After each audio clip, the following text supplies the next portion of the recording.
আপনারা ইতিমধ্যেই জানেন আজকে ঈদ ফেরত যাত্রার তৃতীয় দিন চলছে। আর যাত্রী চাপ যেটা আমরা ঈদ যাত্রায় দেখেছিলাম সেই তুলনায় ফেরত যাত্রায় যাত্রীর চাপ কিছুটা কম, কারণ ঈদ পরবর্তী সময়ে একটা লম্বা ছুটি ছিল।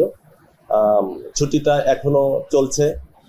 যাত্রী সাধারণ হয়তোবা শেষের দিকে একটু যাত্রীর চাপ বেশি দেখা দিতে পারে।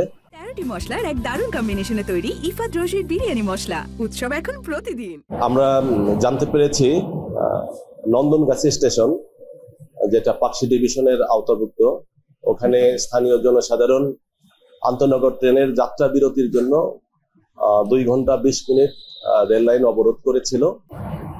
উক্ত অবরোধের কারণে সিল্ক সিটি এবং বনলতা ও মধুমতি এক্সপ্রেস 1 ঘন্টা বিলম্বে চলছে। ঢাকায় আসলে এটা রাইট ট্রেন চলে যাবে। আপনি জানেন রেলপথ মন্ত্রণালয় থেকে একটা প্রজ্ঞাপন করা হয়েছে যে স্বাস্থ্যবিধি মেনে এবং মাস্ক পরিধান করে চলাচলের জন্য। এ ব্যাপারে রেলওয়ে কর্মকর্তা কর্মচারী এবং যাত্রী সাধারণ উভয়ের জন্য এটা প্রযোজ্য।